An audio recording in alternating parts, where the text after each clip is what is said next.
Vamos continuar agora com o nosso quinto episódio dessa nossa série sobre monopólio, competição, cartel, oligopólio e tudo mais, a visão de escola austríaca sobre isso. Nesse episódio vamos abordar o ponto 4 do capítulo 10 do Man, Economy and State do Rothbard, e o ponto é sobre sindicatos, labor unions.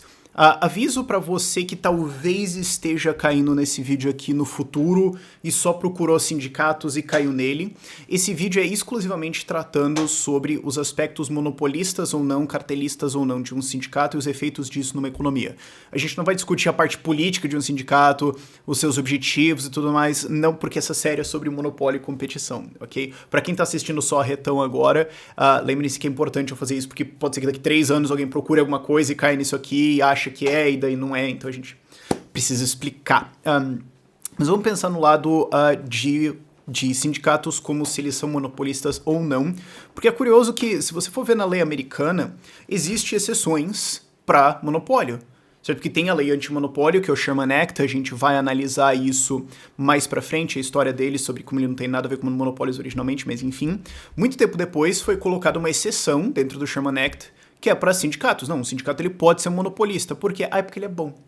Porque ele ajuda os trabalhadores e tudo mais. Então, embora ele se comporte como um monopólio ou um cartel ou alguma coisa assim, nesse caso pode. Então é engraçado esse tipo de coisa e muitas vezes as pessoas não percebem isso, não percebem que em efeito o que um sindicato está tentando fazer é restringir produção para subir preços, para conseguir ganhar mais do que ele normalmente ganharia. Só que a gente geralmente pensa que isso é bom porque pensa, bom, é para os trabalhadores, então é bom e não leva o raciocínio muito adiante. Só que se você levar o raciocínio mais adiante, é o que o Rothbard vai abordar ao longo desse capítulo, tem várias outras coisas também. Mas mas peraí, se eles estão extraindo um preço maior, né, no caso um salário, mas é o que eu pago a eles, então é um preço maior do que normalmente seria em condições competitivas, isso está saindo da empresa. Dane-se a empresa. Não, pera. Ela vai ou falir, o que significa que a gente perde os produtos dela, tem menos competição, preços sobem, todo mundo perde. Ou ela vai ter um custo maior que ela repassa aos consumidores, ou seja, todos os consumidores vão pagar os salários dessas pessoas, só que essas pessoas também são consumidores, então você rapidamente percebe que não tem como todo mundo fazer isso, porque seria como todo mundo assalta todo mundo e todo mundo fica mais rico, o que não faz o menor sentido. Ou, por mais que isso não seja repassado aos consumidores, isso significa que vai sair do lucro da empresa, o que vai sair do orçamento de reinvestimento dela, o que significa que ela vai expandir menos do que ela expandiria, o que significa que ela vai ser menos produtiva do que ela poderia ser, o que significa que tem um peso que a gente vai carregar em cima disso, que é essa ineficiência do que poderia ser, mas não vai ser, porque esse grupo está extraindo um preço supostamente monopolista dessa empresa, ou de empresas em geral, ou de uma indústria em geral, ou de um setor da economia em geral. As pessoas não percebem essas consequências, e é o que o Rothbard vai abordar ao longo desse capítulo, que isso aqui é só uma introdução para você se situar um pouco.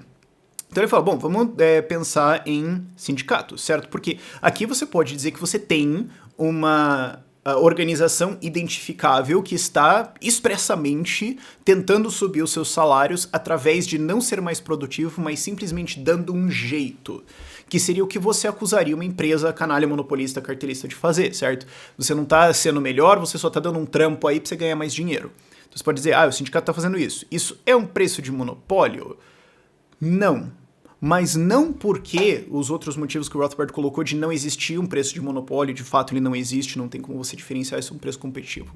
Ele não é um preço de monopólio porque o suprimento, o estoque daquilo que está sendo vendido não é controlado por uma organização, ele é controlado por cada indivíduo que vende o seu trabalho.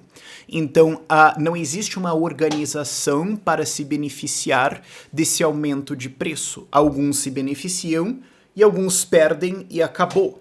É diferente isso de um preço de monopólio, porque o que supostamente acusa-se que um monopolista, um cartelista tenta fazer? Restringir produção, vender menos, produzir menos, para então subir preços, porque menos vendido a um preço maior dá mais dinheiro do que mais vendido a um preço menor.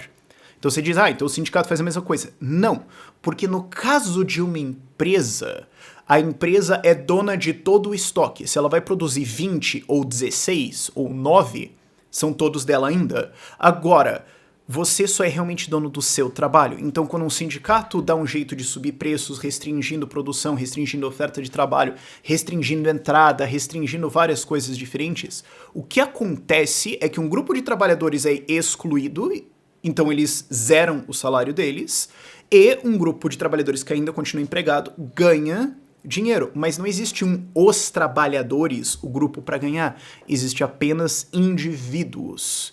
Então, a rigor, isso não pode ser um preço monopólio porque os produtos vendidos não são de uma única firma ou de um grupo de firmas, mas são de indivíduos. E também é importante notar que uma empresa, como a gente defendeu nos últimos 4 vídeos, uma empresa ou uma associação de empresas pode fazer uma organização econômica para reduzir a sua produção, porque isso é mais eficiente, e tudo bem fazer isso, porque isso faz com que a empresa se torne mais lucrativa, significa que ela está deixando de fazer alguma coisa que não vale a pena fazer, o que significa que os recursos empregados para isso estão agora livres para serem empregados em outra coisa. Então, você deixar de produzir um tanto 90 para entrar produzir 60, significa que os recursos para produzir esses 30 que foram cortados não eram muito bem empregados, eles podem ser empregados melhor em outros lugares. Então a economia num total está se tornando mais eficiente.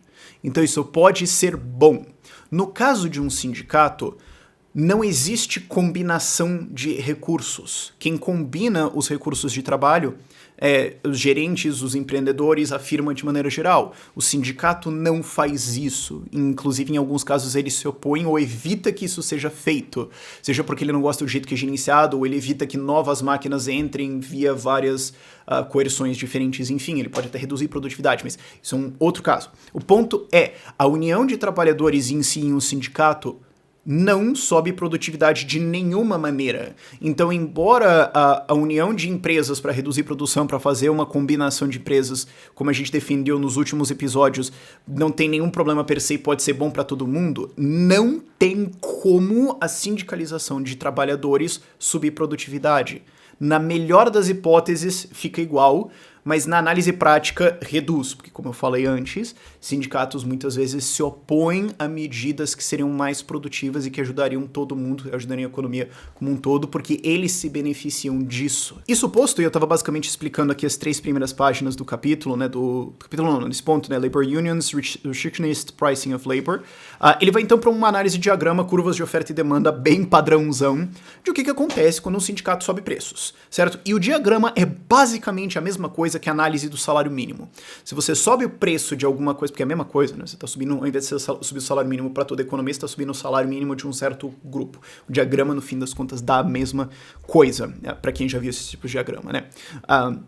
O que acontece é que o preço desse recurso sobe e a curva de demanda vai ter que adaptar, então o que acontece é que a demanda desse trabalho é reduzida. Por quê? Porque os trabalhadores que têm um salário menor do que esse novo agora não são produtivos, então eles são demitidos.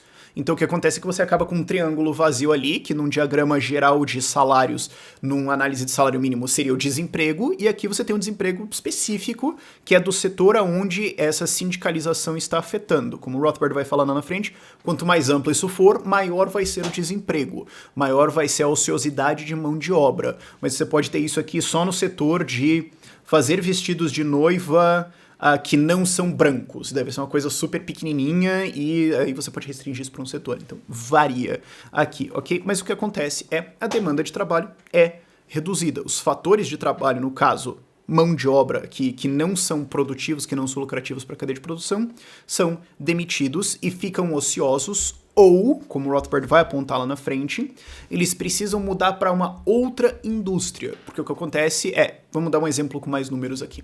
O salário de uma certa indústria é 3 mil. Aí o sindicato vai lá e sobe para 4. O cara que só conseguia defender um salário de 3,5, antes ele era empregado, porque dava bom. Agora ele vai ser desempregado. Então ele vai ficar fora. Ele pode ficar em casa desempregado, ou ele pode falar, bom, eu ganhava 3,5 nessa indústria. Quem me paga 3?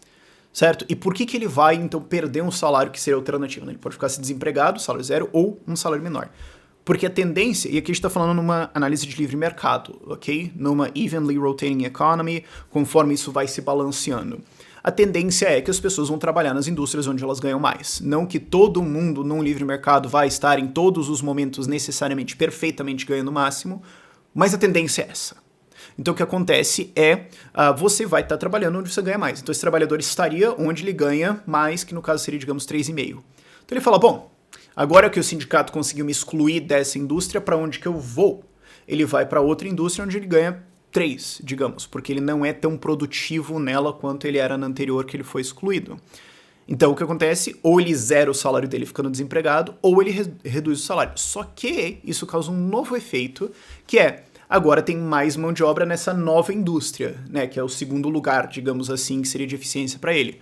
Só que provavelmente não vai ser só para ele, vai ser para vários outros empregados que foram excluídos desse trabalho por causa do sindicato. Então essa nova indústria vai ter um salário menor porque a oferta de trabalho nela subiu. Então pessoas que estavam trabalhando lá podem ter os seus salários reduzidos ou serem demitidas porque agora você tem um fluxo novo de trabalhadores para dentro dessa indústria. Então, né, o Rothbard conclui, a melhor coisa que melhor coisa que um sindicato consegue fazer é conseguir um salário mais alto restricionista para os seus membros a expense, né, at the expense, jogando a conta para quem é demitido e para os funcionários de outras indústrias em toda a economia, né, porque não vai todo mundo descer para uma necessariamente, eles podem variar de indústrias, mas o fato é que todo mundo perde um pouquinho para eles ganharem mais, isso imaginando que é um grupo pequeno, né, se for um grupo muito grande, aí é meio limitado o quanto eles conseguem realmente parasitar isso, mas o que ele mostra é também, como eu falei antes, quanto maior o grau de sindicalização em trabalho, maior vai ser a massa de desempregados ou subempregados,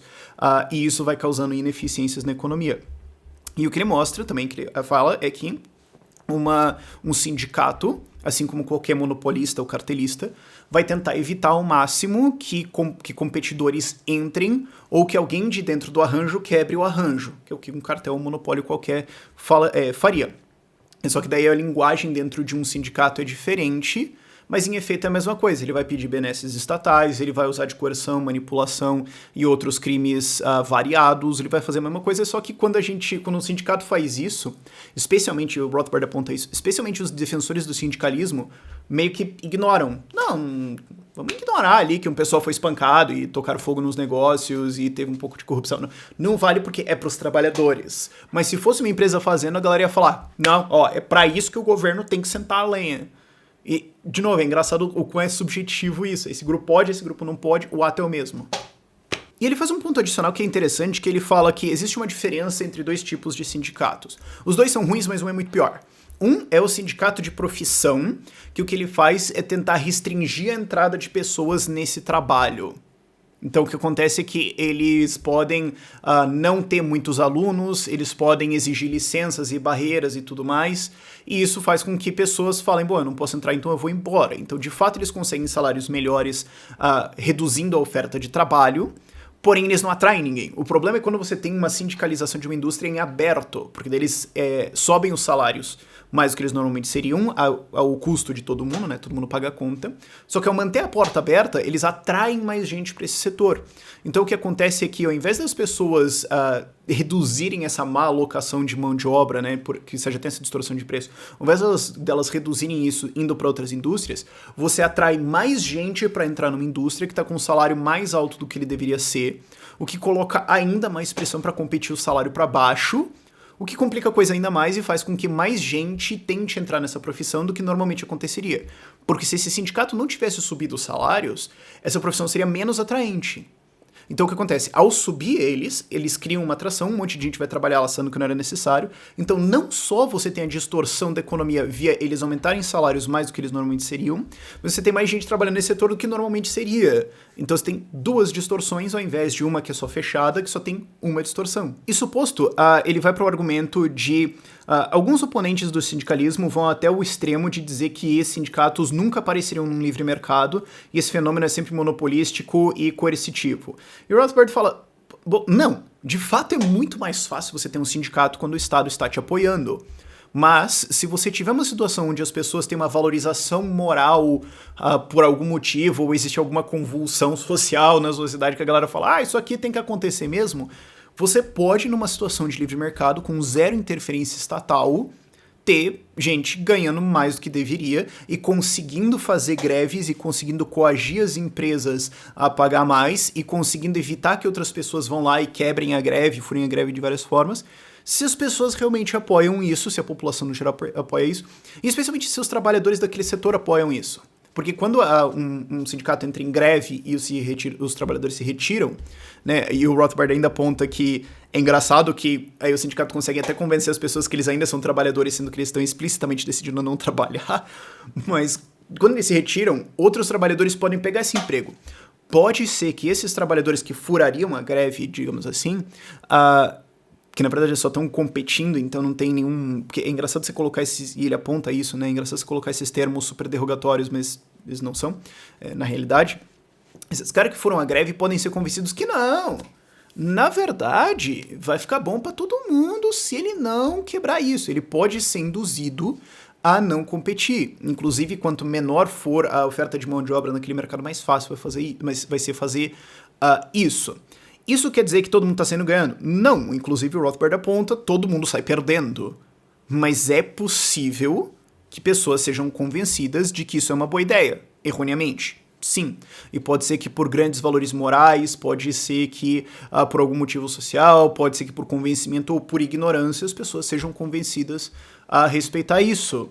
Pode acontecer. É muito exagero você falar que isso nunca aconteceria num livre mercado. Esse argumento feito, então, ele aborda os pontos que seriam destrutivos para a economia de um sindicato, que eu já abordei lá no começo, né? Eu só mudei essa organização porque eu pensei, vamos colocar as coisas no começo para a galera entender um pouco mais fácil e a gente vai entrando. Mas uma vez que ele aborda isso, ele fala, bom, pode ser muito fácil você dissuadir a população e os trabalhadores de fazer isso, né? Não os grevistas, mas os que furariam essa greve, que não, então, furariam por valores morais. Você pode dissuadir essas pessoas e convencê-las a, de fato, competirem, explicando as consequências de um sindicato, que seriam, né, a conta é repassada para todo mundo, a produtividade de tudo é reduzida, no fim das contas todo mundo perde, e isso não tem como ser uma coisa mais produtiva, né? Ele passa 2 páginas explicando isso tudo, mas eu já expliquei isso lá no começo, então a gente pode seguir aqui. Agora, um ponto interessante que ele aponta é que ele fala, bom, o que acontece é que cartéis num livre mercado podem tentar explicar as ideias dele, que ele aponta, eu concordo, estão erradas, mas enfim, eles podem tentar explicar as ideias deles e conseguir convencer a população ou os trabalhadores a isso. Só que ele fala, mas na real não é isso que acontece, né? E como a gente já falou antes, de fato, tem muita coerção sendo usada por sindicatos para todo lado. Os autores, de maneira geral, ignoram isso e quando é explicitado, isso é meio defensável porque é o trabalhador, então é o trabalhador, tudo bem, se fosse uma empresa, não. Mas o que acontece é que quando você tem o Estado dentro, o que ele faz é autorizar o sindicato a usar várias coerções, a fazer várias coisas que seriam normalmente consideradas crimes, mas porque um sindicato fazendo e o Estado falou ok, as pessoas magicamente deixam de achar que é um crime, é uma coisa organizada.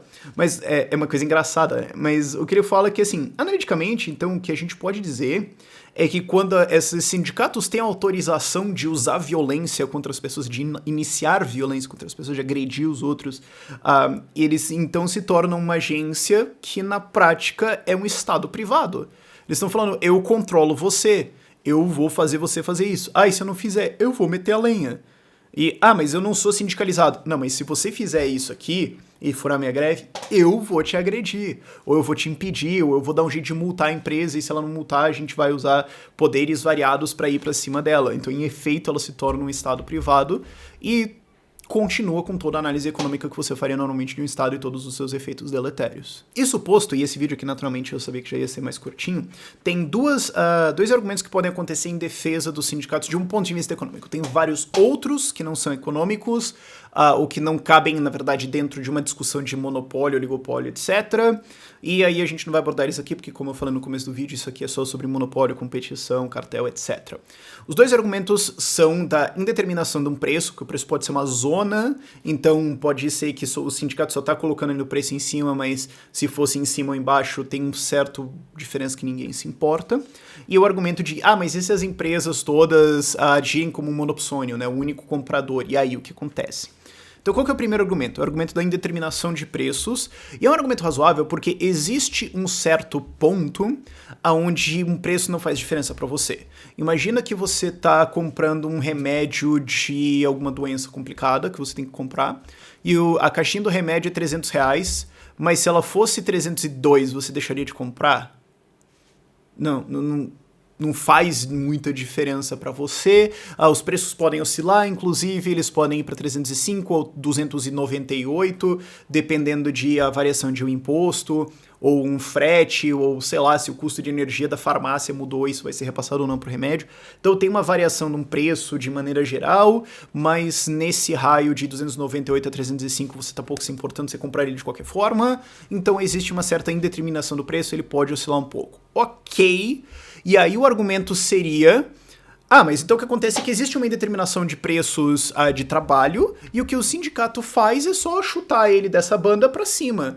Mas todo mundo ia continuar comprando esse trabalho de qualquer forma, então dane-se, não tem problema.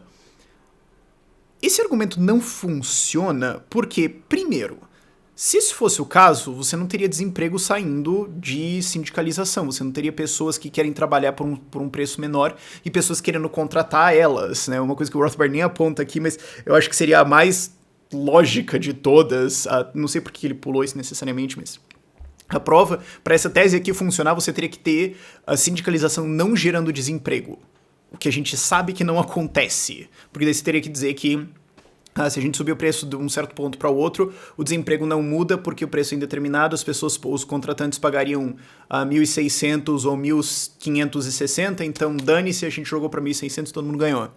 E a gente sabe que esse não é o caso, inclusive, se você for ver os aumentos de salários que sindicatos geralmente pedem, não é tanto faz, porque se fosse tanto faz, não precisaria ter uma negociação em primeiro lugar, certo? Você só chegaria pro seu chefe e falaria, cara, eu tô ganhando 1.700, me paga 1.702, ele ia falar, isso é parte de uma piada, você tá gravando alguma coisa e tudo mais, mas ele só falaria assim automático, porque tanto faz, certo? O fato de que você tem que coagir as empresas e fazer pressão e tudo mais, mostra que não é indiferente. Mas isso já entra na primeira resposta que o Rothbard dá a essa questão aqui, que é, primeiro, essa margem vai ser muito pequena. Numa economia de escambo, ela pode ser muito grande, porque você tem poucas escolhas e tudo mais, mas quanto mais uma economia fica complexa e mais produtiva, e quando você tem um sistema monetário que permite você dividir unidades muito pequenininhas e calcular as coisas muito bem, e especialmente em indústria, em coisas que vão olhar o custo muito certinho, a amplitude dessa indeterminação vai ser muito pequena, não vai ser assim entre 1.000 e 6.000.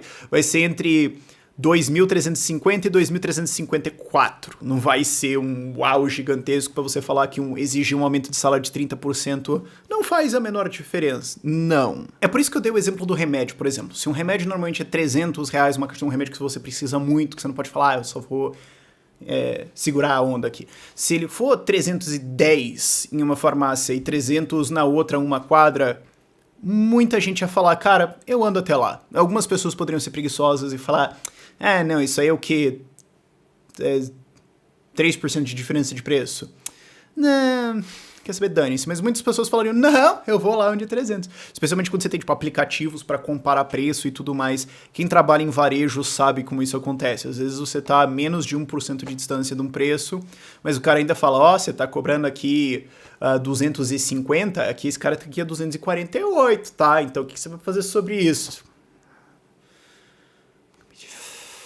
Ele só tá colocando no site lá, se chegar vai ser mais caro. Não, mas aqui tá aqui, eu quero... Isso acontece, cara. Se isso já acontece em varejo no geral, como é que vai ser isso em trabalho, em indústria que vive calculando custos e tudo mais? Em segundo, e ele só joga isso como um parágrafo, mas tem umas implicações maiores, não tem nenhum motivo por que a zona de indeterminação de um preço em trabalho seria mais importante do que qualquer outro preço, porque daí cartéis e monopólios poderiam se formar e falar, não, a gente não tá cartelizando, monopolizando coisa, explorando você. A gente só tá subindo o preço pra cima na sua zona de indeterminação, então tudo bem, antes era 100, agora é 400, mas pra você tanto faz, paga aí. E você teria que falar, então tudo bem. Por que você acha isso absurdo em empresas, mas quando os sindicatos fazem, muita gente fica tipo, não, razoável. E você vê economistas usando esse argumento. Mas terceiro, vamos de fato supor que existe essa zona de indeterminação e que ela é relevante e tudo mais. O que acontece é que a competição entre empregadores vai jogar esse preço para um ponto mais alto. Isso eu tô falando numa livre economia, numa economia sem interferência estatal, ok? Você pode ter várias barreiras estatais que impedem imigração, que impedem contratação, que dificultam várias coisas, que fazem com que você tenha massa de desempregados e tudo mais. Isso pode acontecer. Agora, numa economia livre, a tendência é que os recursos vão ser empregados. Então, o que acontece é que empregadores competindo vão subir nos salários, porque se de fato para um cara 1.500 ou 1.550 não faz a menor diferença, você está trabalhando por 1.500 lá, eu vou chegar para você e falar, cara, eu pago 1.550, já que não faz diferença, para você provavelmente faz mais, né? A não ser que você leve o argumento de indeterminação para os dois lados, em que para o trabalhador também não faz a menor diferença, e daí você estoura o ponto inteiro, mas ele nem aborda isso. Mas eu falo para você, cara, eu vou pagar mais. Por quê? Porque você me beneficia mais aqui, tanto faz o preço, então eu tenho incentivo para ir lá e capturar esse trabalhador. Capturar esse trabalhador parece muito... Só capturar esse... pegar ele para minha empresa, certo?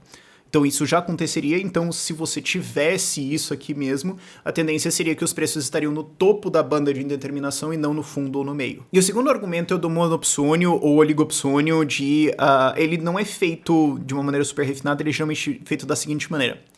Tá, mas e se todas as empresas, ou um grande número de empresas, ou empresas muito importantes no setor lá, combinarem que elas vão contratar por esse preço aqui e não um preço maior? E aí, como é que vai acontecer isso? As empresas vão explorar a gente, por isso que a gente tem que ter sindicatos para fazer os preços subirem, porque senão as empresas vão tudo combinar e vão contratar todo mundo por um preço baixo, então não dá. Ou você pode dizer assim, então mão de obra é homogênea no fim das contas, ou ela é muito perto de homogênea, ou existem setores onde ela é muito homogênea e ela vai ser explorada, existem setores que não, mas nesses onde ela vai ser explorada. Então, nesses, em efeito, as empresas são monopsônio ou oligopsônio, né? São poucos competidores, poucas empresas competidoras que vão tentar contratar isso. Então, no fim das contas, os empregados, os trabalhadores vão ser explorados e a gente tem que ter sindicato. Geralmente esse argumento é feito assim, e ele tem problemas primeiro, porque como o Rothbard já demonstrou antes, eu já abordei aqui, não tem como você ter um grande cartel ou um grande grupo de empresas, isso é literalmente comunismo, ele vai desabar, isso não funciona. Então efetivamente o problema do monopólio, ou no caso o monopsônio de contratadores, né, só tem um contratador no fim das contas, não vai acontecer, você sempre tem opções, você sempre tem como fazer alguma coisa. E aí vem o argumento que é geralmente o moving goalposts, é o objetivo que muda. O cara fala assim, mas ele vai ter um só. Você fala, não vai poder ter um só, é impossível. Mas se tiver só alguns, uns pouquinho lá, pô, e aí? O cara já mudou o objetivo, aí você já tem que falar, bom, primeiro que você já correu, né? Mas tudo bem. Aí o problema de oligopsônio é o mesmo problema do oligopólio, que é por que o número é relevante? Como a gente abordou várias vezes ao longo dessa série, o número de competidores num setor é irrelevante. Não tem motivos para você imaginar que 6 empresas competindo seria melhor para todo mundo do que 2. Pode ser que o tamanho eficiente de uma firma seja maior, e daí seja melhor você ter 2 empresas, uma competindo com a outra, do que 45 empresas super ineficientes competindo umas com as outras, mas com um custo muito alto. A mesma coisa vale para um monopsônio de trabalho. Você tem poucas empresas contratando. Tá, mas não tem motivo para você imaginar que mais empresas contratando seria melhor para os trabalhadores. Intuitivamente, assim, a primeira cara, pode parecer que sim, mas pode ser que você tenha um monte de empresas que são super ineficientes, então elas não conseguem pagar um salário mais alto. Pode ser que seja melhor elas se consolidarem, se tornarem super eficientes, e daí elas conseguem pagar muito mais pro trabalhador, porque o trabalhador lá é mais produtivo, porque a empresa é mais produtiva. Então não é só porque tem poucos concorrentes que você vai ter salários menores. Mas vai ter menos poder de negociação. Não, necessariamente não, porque elas ainda vão competir entre elas ainda vão ter que competir não só nos seus produtos, mas competir em comprar os seus recursos, comprar os seus fornecedores, comprar mão de obra. Você ainda vai ter competição de mão de obra nisso, ainda vai ter competição em preços de qualquer forma. Finalmente a gente tem o ponto 3, que eu totalmente esqueci que existia, só virei aqui e falei, ops, eu achei que eram 2, isso aqui tá parecendo aquele sketch do Monty Python da Inquisição Espanhola. Tem o argumento da maior eficiência, que é você dizer assim, não, se você forçar salários a serem mais altos, maior eficiência vem como resultado disso, então tem que forçar o salário mais alto. E o Rothbard abre isso falando a coisa óbvia. Gente, se fosse o caso, os capitalistas malvadão já tinham sacado, você não acha? Porque não é como se fosse uma grande revolucionária tecnologia, ou eu pago mais e os caras trabalham mais. Certo? Se empresas fizessem isso e desse certo pra caramba, todas já teriam copiado isso, e isso já seria a prática normal, e quem não faz teria quebrado. É que nem aquela galera que fala assim que ter banco no Brasil é um puta negócio, que os bancos são super extorsivos e tudo mais, e por isso eles têm que ser regulados. A resposta é, não. Banco é uma porcaria, e você tem uma concentração de mercado, porque existem tantas regulações e burocracias e barreiras e tudo mais, que você não tem entrada de competidores. E a prova disso é que competidores não querem entrar. É só você olhar e perceber que a maior parte dos grandes bancos do mundo, se não quase todos eles, não quer entrar no Brasil.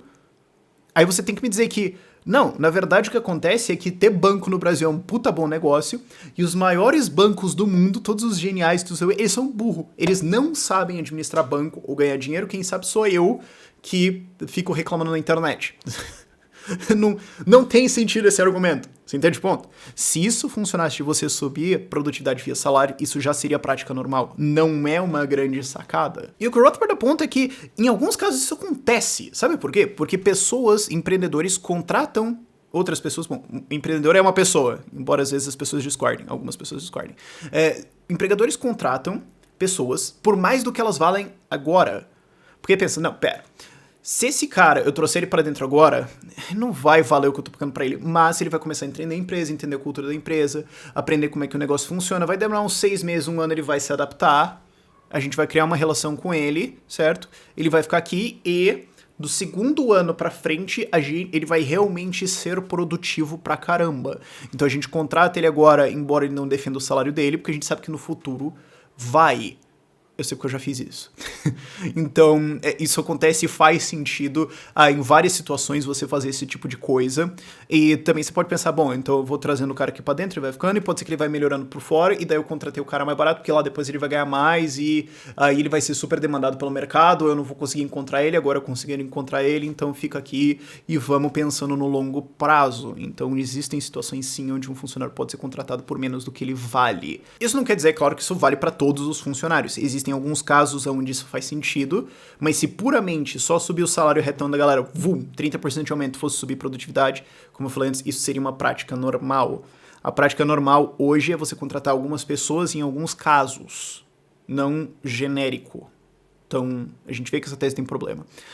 E ele fala, a versão mais sofisticada é que, se você forçar aumentos de salários, como eu falei antes, né, máquinas entram, porque daí é melhor você substituir alguns funcionários por máquinas, mas isso sobe a produtividade geral da firma, e isso faz com que a economia no geral seja mais eficiente. Então, você subir salário é um bom jeito de você coagir empreendedor a mecanizar, basicamente. Essa é uma versão mais sofisticada, só que ela tem um problema que é você puramente subir salários não aumenta a quantidade de capital à disposição. E capital não é só dinheiro, é maquinário de maneira geral, ok? Então, a quantidade de maquinário não subiu. Então, o que acontece é, se você sobe salários na força, né, via sindicato, decreto estatal, enfim, o que acontece é, pode ser que vale a pena para essa empresa se mecanizar. Legal, e dela vai mecanizar, e pode ser que isso seja mais eficiente. Ok, mas o número de equipamentos ou de recursos continua o mesmo. A produtividade geral das empresas não subiu, a economia não ficou mais rica. Então, da onde que saiu esse capital que ela pegou? Basicamente, ela teve que comprar de alguém que estava usando isso antes, e essa pessoa vai ficar sem, ou num leilão, ele fala, bom, antes eu não estava interessado nesse leilão, agora eu tô, então lá eu levo. Mas normalmente eu não faria isso, não é eficiente pra mim, mas agora eu sou obrigado a fazer. Mas o cara que compraria essas máquinas de mim, agora ele vai ter que competir comigo, eu pago mais caro que ele, então ele não leva, então aquela outra indústria que usaria esse capital que eu agora estou sendo forçado a comprar, fica sem e ela perde produtividade. Então o que você tem não é um aumento da produtividade, é que você tem uma distorção. Algumas coisas saem de um lado e vão para o outro, você tem uma movimentação, né, um shift, e esse shift, essa movimentação não é econômica, ela é ineficiente, porque ela aloca recursos para onde eles não estariam num livre mercado, num sistema de livre de preços, e sim para um sistema de coerção. Finalmente, a gente pode ter um argumento, último paragrafinho aqui, ok? Que é uma variação do anterior, que é, não é você mecanizar, mas você vai ter que investir em tecnologia, porque agora os salários são maiores e para as empresas conseguirem pagar isso, elas vão ter que ser mais eficientes, então elas vão ter que investir em pesquisa de nova tecnologia. Então digamos, a gente sobe salário agora, fica tudo menos eficiente, a gente perde um pouquinho, mas daí o pessoal vai ter que pesquisar, vai ter que desenvolver tecnologia, e aí no agregado, né, quando essa tecnologia for desenvolvida e instalada, digamos, na média de 30 anos, no fim das contas foi bom, então deu bom. Então, tudo bem. Mas esse argumento cai no mesmo problema do anterior, que é o número de recursos na economia não mudou, não subiu. Os recursos que agora vão ser usados nessa pesquisa, não só o dinheiro, mas laboratórios, todas as coisas mágicas que você usa para fazer uma pesquisa, estavam fazendo outra coisa. Então agora, e é o que tende a ser mais eficiente. De novo, a gente está no argumento de livre mercado, ok? Tudo tende ao que é mais eficiente. Não que vai estar, mas tende a. Esses recursos estavam fazendo uma coisa que era mais eficiente e agora você criou uma outra coisa que eles vão ter que fazer, então você vai ter que desviar isso para cá. Aqui era uma opção melhor, mas agora você vai ter que pesquisar outra coisa porque os salários são maiores e blá blá blá blá blá blá. Então você tem sim uma perda econômica que é aquilo que deixou de ser feito. E aí, o Rothbard nem coloca isso, mas eu imagino que algumas pessoas podem fazer essa objeção, dizer assim, mas vai que essa nova tecnologia descoberta, meio que na marra e que a gente teve que investir, é mais eficiente do que as que teriam sido descobertas. Mas isso é pura especulação. Vai que do outro lado os caras iam inventar, sei lá, a cura do câncer. Como é que você vai saber? Você sempre pode argumentar com vai que e a resposta vai ser mas vai que o outro lado. Não tem como a gente descobrir isso, certo? Mas enfim, essa é a análise desse capítulo, desse ponto. Depois a gente vai para um mais interessante no próximo vídeo. Mas por esse aqui é isso. Ficou um pouco mais curtinho, mas é um ponto mais curtinho. Obrigado e continuamos no próximo. Tchau, tchau.